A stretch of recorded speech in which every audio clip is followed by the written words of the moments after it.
Hello दोस्तों, आप सभी का स्वागत है अपने चैनल रेशमा हिंदी एकेडमी पर। आज की हमारी क्लास है प्रैक्टिस सेट 1, जिसमें हम 50 प्रश्नों को लेकर आए हैं, जो GIC, GDC, UPT, GT, PGT आदि के लिए इम्पोर्टेंट है। आप लोग इसे ज़रूर देखिए। तो चलिए बढ़ते हैं प्रश्न की तरफ। पहला प्रश्न है, रामचरितमानस किस भाषा में लिखा गया? रामचरितमानस जो कि तुलसीदास का महाकाव्य है, यह किस भाषा में लिखा गया? ए ब्रज, बी भोजपुरी, सी अवधी या डी मागधी। तो आप लोग कमेंट के माध्यम से अपनी राय दीजिए कि रामचरितमानस किस भाषा में लिखा गया। तो इसका सही आंसर है सी। क्या है? तो सी अवधी भाषा। रामचरितमानस तुलसीदास के द्वारा अवधी भाषा में लिखा गया। ब्रज भाषा में तुलसीदास की रचना है। तुलसीदास ने ब्रज भाषा में भी कई महत्वपूर्ण रचनाएं की हैं, जिनमें मुख्य रूप से है कवितावली। चलो मैं लिख देती हूँ, ब्रज भाषा की रचना कवितावली,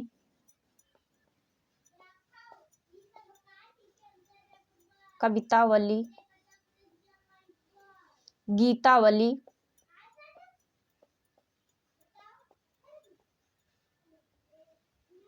गीतावली, दोहावली, दोहावली,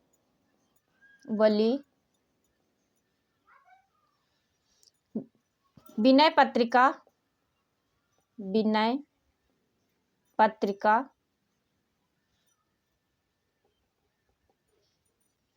विनय पत्रिका,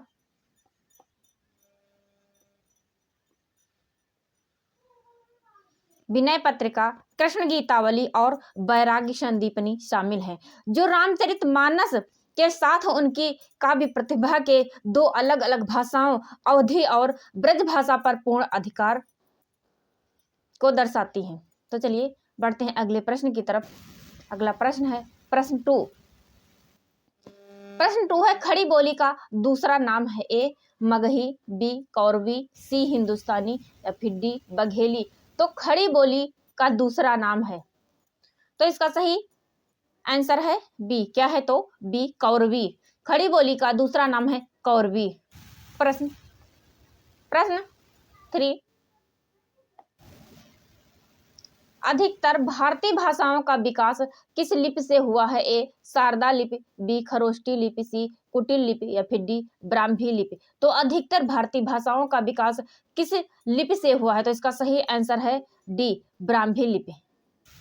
प्रश्न 4 है, देवनागरी लिपि किस भाषा की लिपि है? देवनागरी लिपि किस भाषा की लिपि है?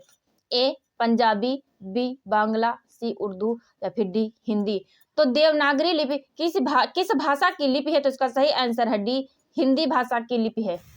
प्रश्न 5 है,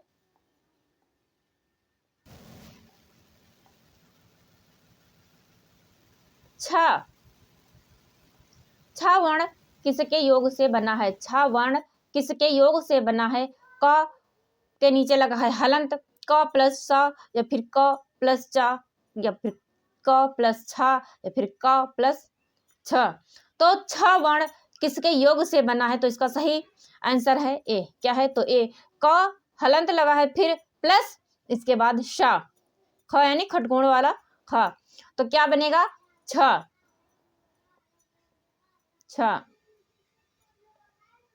प्रश्न 6, निम्नलिखित में से कौन सा वर्ण उच्चारण की दृष्टि से दंत नहीं है? त, न, द और ट। तो दंत वर्ण है, दंत वर्ण में आते हैं दंत वर्ण त, थ, द, ध और न। ये किस में आते हैं? तो दंत वर्ण में आते हैं। तो इसका सही आंसर है डी। क्या है? तो इसका सही आंसर है डी ट किस में आता है? तो ट आता है मूर्धन्य ध्वनि में, मूर्धन्य वर्ण में। मूर्धन्य के अन्य वर्ण हैं ट, ठ, ड, ढ और अड़ा। तो चलिए बढ़ते हैं प्रश्न 7 की तरफ। प्रश्न 7 है का वर्ण का उच्चारण की दृष्टि से क्या है। निकाय वर्ण उच्चारण की दृष्टि से क्या है। ए ओष्ठ, बी कंठ, सी नासिक या फिर डी तालु। तो आप लोग कमेंट करके आंसर जरूर दीजिएगा कि का वर्ण उच्चारण की दृष्टि से क्या है। तो इसका सही आंसर है बी कंठ। क्या है तो कंठ। कंठ में आते हैं क, ख, ग, घ और अंगा। ये क्या है तो कंठ वर्ण है। प्रश्न 8। प्रश्न 8 है निम्नलिखित में से कौन सा वर्ण घोष है। प, टा, द या फिर था। तो निम्नलिखित में से कौन सा वर्ण घोष है। प्रश्न 8। तो इसका सही आंसर है सी। क्या है तो इसका सही आंसर है सी। ये क्या घोष यानी सघोष। घोष किसे कहते हैं तो सघोष को कहते हैं। सघोष, सघोष। सघोष होता है वर्ग का तीसरा, चौथा और पांचवा अक्षर। अघोष और अघोष पहला और दूसरा। अघोष, अघोष पहला और दूसरा यानी का और खा अघोष वर्ण है। ग, घ, अंगा ये सघोष वर्ण है। तो पा, टा और था ये क्या है तो ये अघोष वर्ण है। कैसे वर्ण है तो ये अघोष वर्ण है। सघोष है द। द वर्ग का तीसरा वर्ण है। जैसे ता फिर आएगा था, इसके बाद आएगा द। तो द कौन सा वर्ण है तीसरा वर्ण है। प्रश्न 9। प्रश्न 9 है निर्देश संख्या 9 से 13 निम्नलिखित में से वर्तनी की दृष्टि से कौन सा शब्द शुद्ध है। तो प्रश्न 9 से लेकर 13 तक आप लोगों को वर्तनी की दृष्टि से शुद्ध शब्द पहचानना है। प्रश्न 9 है शीर्षक, शीर्षक, शीर्षक, शीर्षक तो शुद्ध शब्द है। प्रश्न 9। तो इसका सही आंसर है सी। क्या है तो इसका सही आंसर है सी। शीर्षक वर्तनी की दृष्टि से शुद्ध शब्द है शीर्षक। चलिए बढ़ते हैं अगले प्रश्न की तरफ। अगला प्रश्न है 10। अगला प्रश्न है 10 मंत्रिमंडल, मंत्रिमंडल, मंत्रिमंडल या फिर मंत्रिमंडल तो वर्तनी की दृष्टि से शुद्ध शब्द पहचानना है। प्रश्न 10। तो इसका सही आंसर है बी। क्या है तो इसका सही आंसर है मंत्रिमंडल। ये मंत्रिमंडल नहीं होगा इसलिए गलत है। ये मंत्रिमंडल इसमें चांद की बिंदी लगी है इसलिए गलत है। मंत्रिमंडल इसमें चांद की बिंदी और छोटी ई की मात्रा लगी है इसलिए ये भी गलत है। सही है बी मंत्रिमंडल। तो चलिए बढ़ते हैं प्रश्न 11 की तरफ। प्रश्न 11 है अतिथि, अतिथि, अतिथि, अतिथि तो वर्तनी की दृष्टि से शुद्ध शब्द पहचानना है। प्रश्न 11। ए अतिथि, बी है अतिथि, तीसरा है अतिथि या फिर डी अतिथि। तो इसका सही आंसर है बी। क्या है तो इसका सही आंसर है बी अतिथि। वर्तनी की दृष्टि से शुद्ध शब्द है अतिथि। प्रश्न 12। प्रश्न 12 है वर्तनी की दृष्टि से शुद्ध शब्द पहचानिए। पूर्ति, पूर्ति, पूर्ति, पूर्ति, पूर्ति। तो प्रश्न 12 का सही आंसर है सी पूर्ति। क्या है तो पूर्ति। प्रश्न 13। प्रश्न 13 है वर्तनी की दृष्टि से शुद्ध शब्द पहचानिए। ए निरस्ता, बी निरसता, सी निरिस्ता या फिर डी निरस्ता। तो वर्तनी की दृष्टि से शुद्ध शब्द है डी। क्या है तो डी निरस्ता, निरस्ता। ए निरिस्ता गलत है, ए भी निरसता गलत है और ए निरस्ता ए भी गलत है। सही शब्द है डी निरस्ता। तो चलिए बढ़ते हैं प्रश्न 14 की तरफ। प्रश्न 14 है महा प्लस आत्मा से शब्द बनेगा महात्म, बी महात्मा, सी महात्म या फिर डी महात्म्य। तो महान, महाधन आत्मा से शब्द बनेगा, तो इसका सही आंसर है बी। क्या है? तो बी महात्मा। चैनल पर पहली बार आए तो चैनल को सब्सक्राइब करिए, वीडियो को लाइक करिए, ज़्यादा से ज़्यादा शेयर करिए और कमेंट बॉक्स में अपना प्यारा सा कमेंट लिखिए। तो चलिए बढ़ते हैं प्रश्न 15 की तरफ।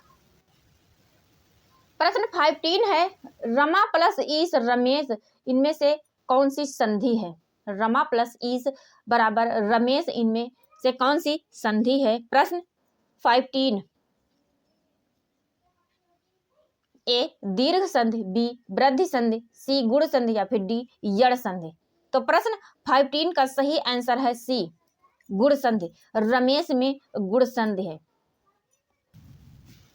प्रश्न 16, प्रश्न 16 है, उच्चारण का संधि विच्छेद होगा। उच्चारण का संधि विच्छेद होगा, ए उच्च प्लस आरण, बी उच्चा प्लस रण या फिर सी उच्चार प्लस हड़ा या फिर डी उत प्लस चारण। तो उच्चारण की दृष्टि से संधि विच्छेद होगा, तो इसका सही आंसर आप लोग कमेंट करके दीजिए। प्रश्न 16, तो इसका सही आंसर है सी, सॉरी डी, यहाँ ता के नीचे हलंत लगेगा, उत प्लस चारण। क्या है? तो उत प्लस चारण। चलिए बढ़ते हैं प्रश्न 17 की तरफ। प्रश्न 17 है, रसोई घर में कौन सा समास है? समास पूछ रहा है कि रसोई घर में कौन सा समास है? ए तत्पुरुष समास, बी बहुब्रीहि समास, डी द्वंद्व समास या फिर डी अव्ययी भाव समास। तो रसोई घर में समास है, तो इसका सही आंसर है ए। क्या है? तो इसका सही आंसर है ए तत्पुरुष समास। प्रश्न तत्पुरुष समास के अन्य उदाहरण हैं जैसे घुड़सवार, धनहीन, ए तत्पुरुष समास के उदाहरण है। प्रश्न 18 है, नील गाय में कौन सा समास है? नील गाय में कौन सा समास है? ए तत्पुरुष समास, बी अव्ययी भाव समास, सी कर्मधारय समास या फिर डी द्विगु समास। तो नील गाय में कौन सा समास है? तो इसका सही आंसर है सी। क्या है? तो प्रश्न 18 का सही आंसर है सी कर्मधारय समास। कौन सा समास है? तो इसमें कर्मधारय समास। प्रश्न 19, प्रश्न 19 है, पीतांबर, पीत है अंबर जिसका अर्थात विष्णु, इसे कौन सा समास कहेंगे? ए तत्पुरुष समास, बी अव्ययी भाव समास, डी कर्मधारय समास या फिर डी बहुब्रीहि समास। तो प्रश्न 19 का सही आंसर आप लोग कमेंट के माध्यम से जरूर दीजिए। तो इसका सही आंसर है डी। क्या है? तो इसका सही आंसर है डी बहुब्रीहि समास। प्रश्न 20, प्रश्न 20 है, चारपाई पर चादर बिछा दीजिए, वाक्य में से पर कौन सा कारक है? पर कौन सा कारक है?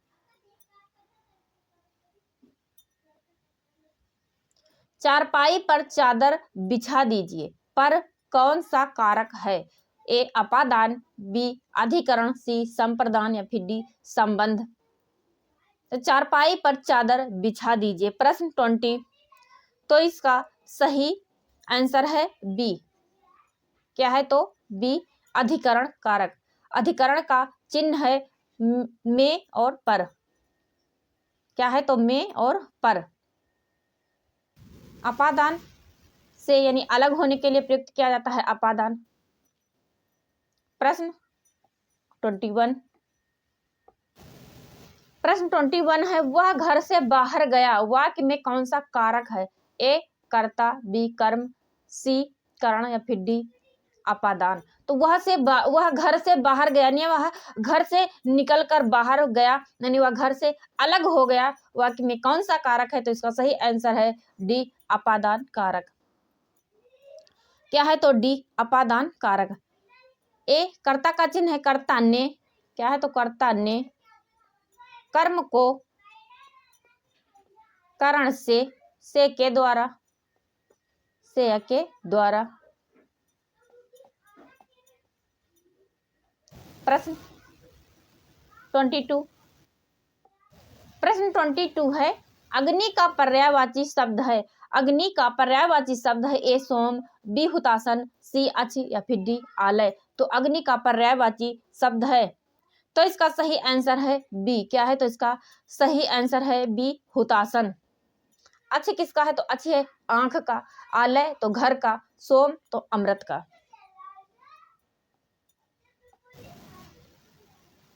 प्रश्न 23, प्रश्न 23 है कमल का पर्यायवाची शब्द है। कमल का पर्यायवाची शब्द है ए जलज, बी पीयूष, सी जलध या फिर डी जलद। तो कमल पर्यायवाची शब्द है, तो इसका सही आंसर है ए। क्या है? तो ए जलज, यानी कमल का पर्यायवाची है जलज, सरोज, नीरज, अरविंद। पीयूष, पीयूष किसका पर्यायवाची है? तो पीयूष अमृत का पर्यायवाची है। जलधि, तो जलद, जलधि सागर का पर्यायवाची है। जलद, तो जलद किसका पर्यायवाची है? आप लोग कमेंट करके बताइएगा। इंद्र, इंद्र का पर्यायवाची शब्द है ए बाजीगर, बी राजराज, सी मधवा या फिर डी विनायक। तो इंद्र का पर्यायवाची शब्द है, इसका सही आंसर है सी। क्या है? तो इसका सही आंसर है सी, मधवा इंद्र का पर्यायवाची शब्द है। प्रश्न 25, प्रश्न 25 है घर का पर्यायवाची शब्द है ए नग, बी निकेतन, सी इला या फिर डी बिहार। तो घर का पर्यायवाची शब्द है, इसका सही आंसर है बी निकेतन, आलय, ग्रह, ये घर के पर्यायवाची हैं। प्रश्न 26, प्रश्न 26 है हरिण का पर्यायवाची शब्द है। हरिण का पर्यायवाची शब्द है ए विहंग, बी खग, सी हंस और डी मृग। तो हरिण का पर्यायवाची शब्द है, इसका सही आंसर है डी मृग। मृग किसका पर्यायवाची है? तो हरिण का पर्यायवाची है। प्रश्न 27, प्रश्न 27 है उपकार का विलोम है ए प्रतिकार, सी बी परोपकार, सी अपकार या फिर डी अनुपकार। तो उपकार का विलोम है, इसका सही आंसर है सी। क्या है? तो सी अपकार, यानी उपकार का विलोम है अपकार। प्रश्न 28, प्रश्न 28 है आगत का विलोम है अनागत, विगत, स्वागत या फिर डी विरत। तो आगत का विलोम है, इसका सही आंसर है ए।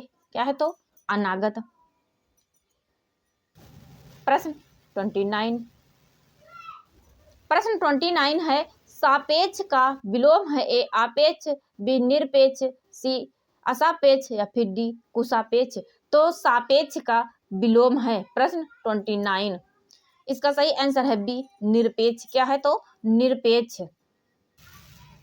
प्रश्न 30, प्रश्न 30 है स्मरण का विलोम है ए भूलना, बी स्मरण, सी विस्मरण या फिर डी सुस्मरण। तो स्मरण का विलोम है, स्मरण यानी याद करना, तो इसका अपोजिट क्या होगा? तो स्मरण का विलोम है विस्मरण, यानी स्मरण याद करना, विस्मरण भूलना।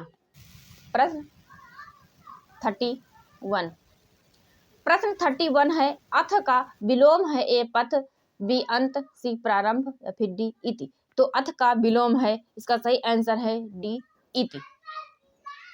अथ यानी शुरू करना, इति यानी समाप्त करना। प्रश्न निर्देश है 32 से लेकर 36 तक निम्नलिखित वाक्यांशों के लिए एक शब्द बताइए। निम्नलिखित वाक्यांश के लिए एक शब्द बताइए। तो चलिए देखते हैं प्रश्न 32, प्रश्न 32 है जिसमें संदेह ना हो को कहते हैं। जिसमें संदेह ना हो यानी जिस पर कोई संदेश ना किया जाए उसे क्या कहते हैं? ए संदिग्ध, बी असंदिग्ध या फिर सी चिंतनी या फिर डी विचारणी। तो जिसमें संदेह न हो के लिए एक शब्द है। प्रश्न 32। इसका सही आंसर है बी। क्या है तो बी, असंदिग्ध। प्रश्न 33। प्रश्न 33 है, जिस पर मुकदमा चल रहा हो उसे कहते हैं ए चोर, बी अपराधी, सी अभियुक्त या फिर डी प्रतिवादी। तो प्रश्न 33 का आंसर आप लोग बताइए। प्रश्न 33, तो जिस पर मुकदमा चल रहा हो उसे क्या कहते हैं? तो उसे कहते हैं अभियुक्त। क्या कहते हैं? तो अभियुक्त। प्रश्न 34। प्रश्न 34 है, जो आंखों के सामने हो उसे कहते हैं ए प्रत्यक्ष, बी परोक्ष, सी अप्रत्यक्ष या फिर डी विलुप्त। तो जो आंखों के सामने हो यानी जो आंखों के सामने साक्षात मौजूद हो उसे क्या कहते हैं? उसे कहते हैं ए प्रत्यक्ष। क्या कहते हैं? तो प्रत्यक्ष। प्रश्न 35। प्रश्न 35 है, जंगल में लगी आग को कहते हैं। जंगल में लगी आग को कहते हैं ए बड़वानल, बी दावानल, सी बिरहाग्नि या फिर डी जठराग्नि। यदि आप लोग चैनल पर पहली बार आए हैं तो चैनल को सब्सक्राइब करिए, वीडियो को लाइक करिए, ज्यादा से ज्यादा शेयर करिए और कमेंट बॉक्स में अपना प्यारा सा कमेंट लिखिए। तो प्रश्न 35, जंगल में लगी आग को कहते हैं। तो इसका सही आंसर है बी दावानल। जंगल में लगी आग को क्या कहते हैं? तो दावानल, बड़वानल। तो समुद्र में लगी आग को कहते हैं बड़वानल। जठराग्नि, तो जठराग्नि यानी पेट में लगी आग को जठराग्नि कहते हैं। प्रश्न 36। प्रश्न 36 है, जो कानून के विरुद्ध हो उसे कहते हैं। जो कानून के विरुद्ध हो उसे कहते हैं ए अनियमित, बी अतिरिक्त, सी असंभव या फिर डी अवैध। प्रश्न 36। तो प्रश्न 36 का सही आंसर है डी अवैध। यानी जो कानून के विरुद्ध हो उसे क्या कहते हैं? तो उसे कहते हैं अवैध। प्रश्न 37। प्रश्न 37 है, मोहन को हिंदी पढ़नी है इसलिए वह शास्त्री जी के यहाँ गया। वाक्य कौन सा वाक्य है?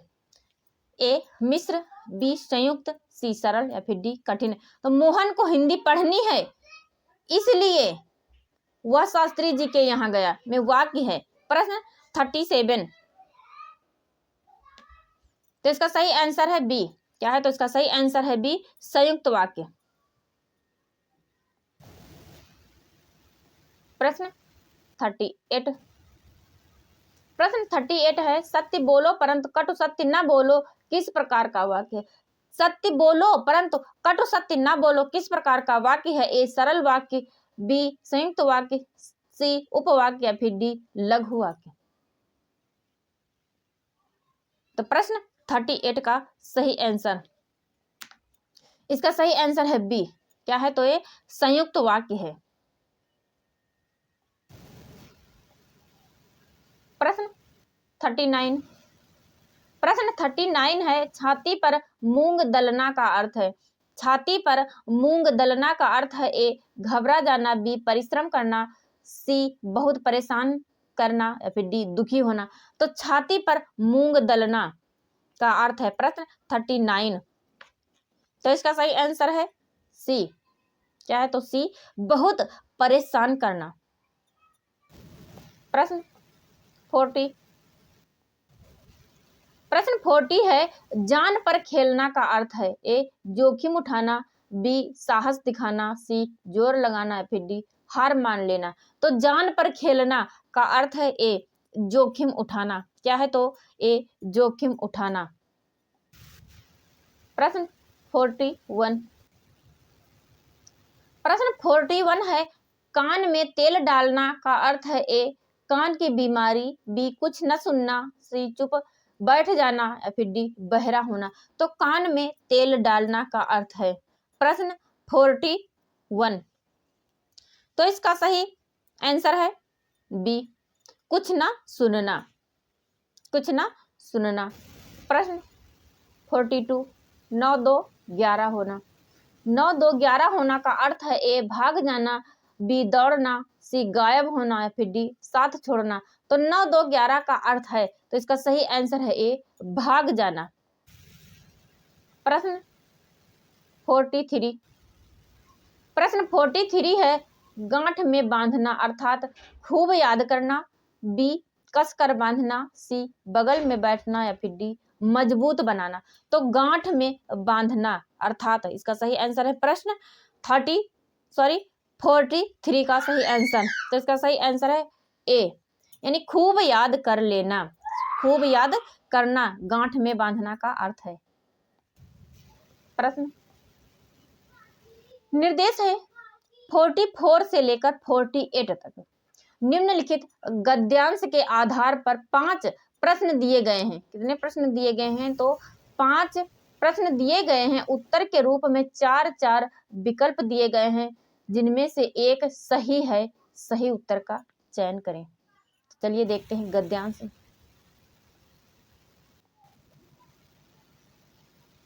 गद्यांश है जिंदगी के असली मजे उनके लिए नहीं हैं जो फूलों की छांव के नीचे खेलते और सोते हैं, बल्कि फूलों की छांव के नीचे अगर जीवन का कोई स्वाद छिपा है तो वह भी उन्हीं के लिए है जो दूर रेगिस्तान से आ रहे हैं। किसके लिए है? तो जिंदगी के असली मजे उनके लिए नहीं हैं जो फूलों की छांव के नीचे खेलते और सोते हैं, बल्कि फूलों की छांव के नीचे अगर जीवन का कोई स्वाद छिपा है तो वह भी उन्हीं के लिए है जो दूर रेगिस्तान से आ रहे हैं, जिनका कंठ यानी गला, जिनका कंठ सूखा हुआ है, होंठ फटे हुए हैं और सारा बदन पसीने से तर है। पानी में जो अमृत वाला तत्व है उसे वह जानता है जो धूप में खूब सूख चुका है, वह नहीं जो रेगिस्तान में कभी पड़ा ही नहीं। तो चलिए इस गद्यांश से बनने वाले प्रश्न को देखते हैं। तो प्रश्न है प्रश्न 44। देखते हैं प्रश्न 44 क्या कह रहा है। प्रश्न 44 है यह गद्यांश किसका लिखा हुआ है? यह गद्यांश किसका लिखा हुआ है? यानी जिंदगी के असली मजे उनके लिए नहीं हैं जो फूलों की छांव के नीचे खेलते और सोते हैं, बल्कि उनके लिए है जो रेगिस्तान से आए हुए हैं। ए रामधारी सिंह दिनकर, बी रामचंद्र शुक्ल, सी गुलाब राय, फिर डी बाल मुकुंद गुप्त। तो इसका सही आंसर है ए। क्या है? तो इसका सही आंसर है ए रामधारी सिंह दिनकर का गद्यांश है। प्रश्न 44 है जिंदगी के असली मजे किनके लिए हैं? जो आराम करते हैं, जो परिश्रम करते हैं, जो शहर में रहते हैं, या फिर डी जो पैसे वाले हैं। तो जिंदगी के असली मजे किनके लिए हैं?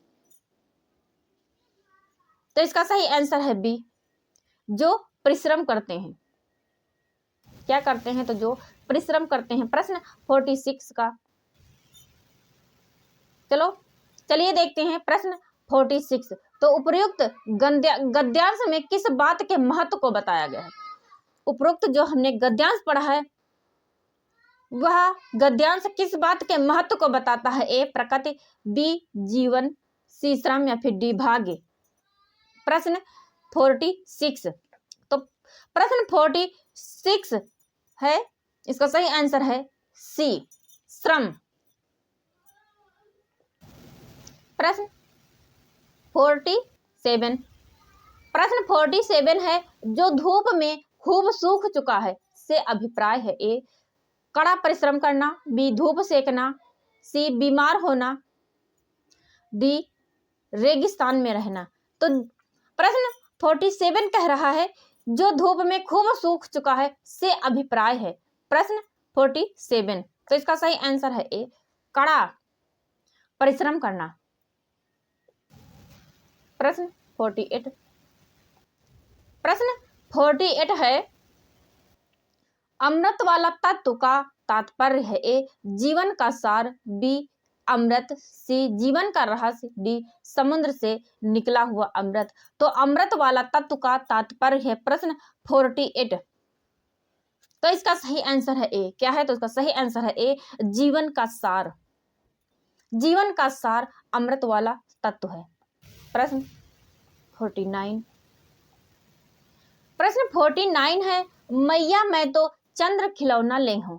श्री कृष्ण जी अपनी माता यशोदा से कहते हैं कि हे मैया मैं तो चंद्र खिलौना ले हूं, यानी मैं तो साक्षात चंद्रमा को ही खिलौने के रूप में लूंगा। में कौन सा अलंकार है? ए उत्प्रेक्षा अलंकार, बी अन्योक्ति अलंकार, सी अनुप्रास अलंकार, या फिर डी रूपक अलंकार। तो प्रश्न 49, तो इसका सही आंसर है डी। क्या है? तो डी रूपक अलंकार। प्रश्न 50। प्रश्न 50 है, कंकन किंकिन, कंकन किंकिन नुपुर धुनि सन कहत खलन सन राम हृदय गुण। में कौन सा अलंकार है? ए अनुप्रास अलंकार, बी यमक अलंकार, सी श्लेष अलंकार, या फिर डी उपमा अलंकार। कंकन किंकिन नुपुर धुनि सन कहत खलन सन राम हृदय गुण में अलंकार है। तो इसका सही आंसर है ए। क्या है? तो ए अनुप्रास अलंकार। तो ये थी हमारी आज की क्लास। उम्मीद है आप लोगों को हमारी यह प्रश्नोत्तरी पसंद आएगी। आप लोग कमेंट बॉक्स में अपना कमेंट जरूर लिखिए और अपनी राय बताइए। तो फिर मिलते हैं एक नए प्रैक्टिस सेट के साथ। तब तक आप लोग हमारे इस प्रश्नोत्तरी को देखते रहिए। Thank you.